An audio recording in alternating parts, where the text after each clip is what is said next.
What is going on, YouTube? We are back with another video. You've probably seen a lot of changes that's going on in our tank, the 45-gallon JBJ. Um, you might be wondering, why do we have blue tape right there? You might notice some more on the right side of the tank if you're looking at it.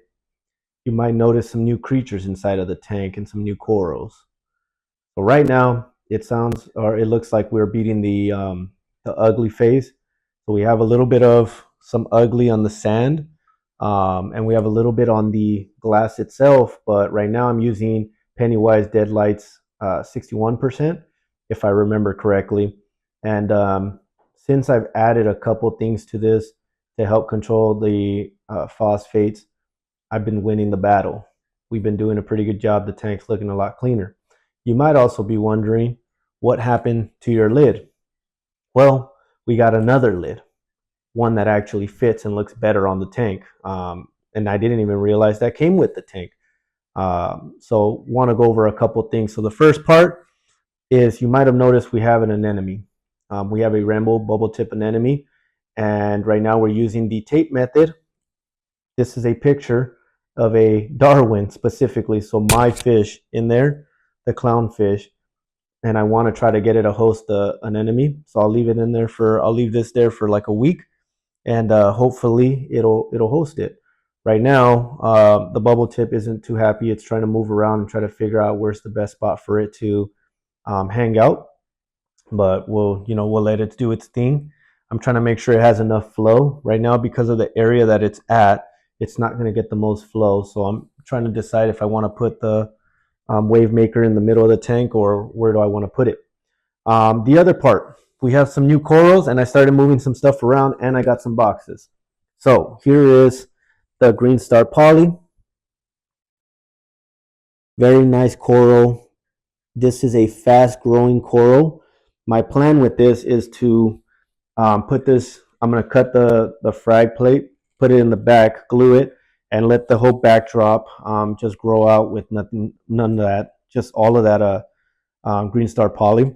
The fish are doing extremely well. Right now we're using the mirror method, just because the purple tang has gotten a little aggressive. So you might be asking, what does this do? This mirror right here allows them to kind of like see themselves and just take out their aggression towards themselves, the mirror, should I say, and that should help keep the rest of the fish away. If ultimately if it doesn't work out, then we have to try to see if we can rehome them or whatever. But the other part too, my son's fish, you guys might have remembered, I lost 2 fishes in this journey, right? I lost the Watchman goby, and I lost the long-nosed hawkfish, right? Well, guess who's back? Long-nosed hawkfish, checkers number 2. That is my son's fish. That is honestly one of my favorite fish as well. It is a very, very unique fish. It's one of the very few fish that can just kind of sit on the rocks or in an area and just kind of do its thing. So there's another update right there. On top of that is I redid the rock work. You guys might have noticed. Everything looks real pretty. It's one big solid rock work. I wanted to give enough space for them to hide. I also wanted enough space so that I can put some stuff on this rock on this left side, and then you can see the box in the back. I do want to show you guys the lid. And while you're looking at the lid, you guys might have noticed, boom, boom, boom, I have a skimmer, a mini nano skimmer. So this is the JBJ SK45 skimmer. I have a piece of lint right there. I'm sorry. This is the JBJ SK45, and if you don't know, skimmers are able to help out with controlling some of your nitrates and phosphates, right? So very important. It'll take out the gunk. It uses air and water pressure to kind of get that stuff out of there, which is why you see the tub right here is disgustingly brown. This is nothing but waste. My next plan to purchase is I want to say it's a reactor.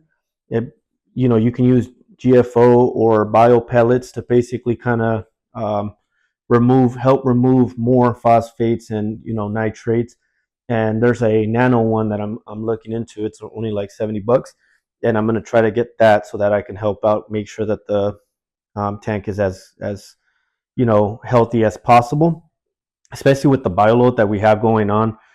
It is a lot of fish in a small tank, and the goal is to eventually get a bigger tank so that we can move some of these bigger ones out and leave the ones that are a lot more manageable in this one. Um, Outside of that, I mean, overall, the tank is doing extremely well. As you can see, everything is looking pretty in there. I got to clean the glass a little bit. My snails are real active. I did lose a lot of snails. Here are my zoanthids. They're doing well. These ones have a ton of sand in them, which is why they're pissed. So I'll try to move them. I have some. I have one, two, three zoanthids inside of here. I have the mushroom, or I have the jawbreaker mushroom, and I have the green redactus mushroom inside of there, and they're doing a lot better now that like the sand isn't constantly moving. I wish I could show you guys the polyp from the blue. It's like a blue electric, blue lightning or something like that. It's super nice. It's a single poly, but it looks so good. The red polyps are looking extremely good. So ultimately, my goal is get a coral kit so that I can cut some of this stuff up and start attaching it to the rocks. This one right here, this rock, I want to turn into a zoa garden. So like I want to put some elite zoas on there, see what it'll grow into. And then the Duncan, actually, I forgot to show you guys, is like right in front of the picture. It's actually doing pretty good. I mean, it needs to expand a little bit more. And between the sand touching it constantly and things swimming by, I don't think it's the happiest right now, but it's definitely came a long way compared to what it was at before. So it's just learning and trying to get better. This is a better angle right here. If you guys are able to see it, I want to say 3 or 4 heads on that bad boy, and it's doing pretty good. So any tips, please let me know. Like I said, right now the bubble tip is trying to find its home. It's all the way in the back over there. It is bubbled up, which is like the harder part, right? A lot of people say when you're dealing with the bubble tip anemones that typically it's trying to get that bubble form, and then making sure that it stays like that.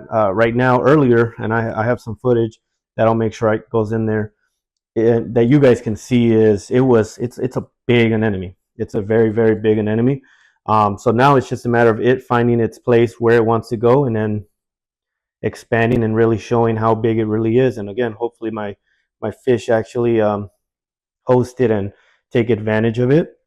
But outside of that, that's all I have for this update. Again, I'm going to try to get in the next one a reactor, hopefully sometime in the next month or so. We have a reactor that we can put in here to help out with the phosphates and nitrate levels. That's really the main thing. Everything else has been in check. I've been testing salinity, ammonia, all that normal stuff that I do, keeping it within a perfect range. Right now, personally, I don't make my own RODI water or salt water, so that's an eventual goal to try to get down the line. But I just want to continue just learning. Every day I'm watching videos, I'm reading stuff up on saltwater aquariums. We still have plans to, within, whether it's October or November, somewhere around there, to get another tank. It's going to be a nano, somewhere around the 10 to 15 gallon range. And we have some tanks in mind that we want to rock with. But overall, we're doing good. Please leave a like, subscribe, drop a comment, give me tips and tricks, and hopefully you guys like the progress. Much love from my family to yours.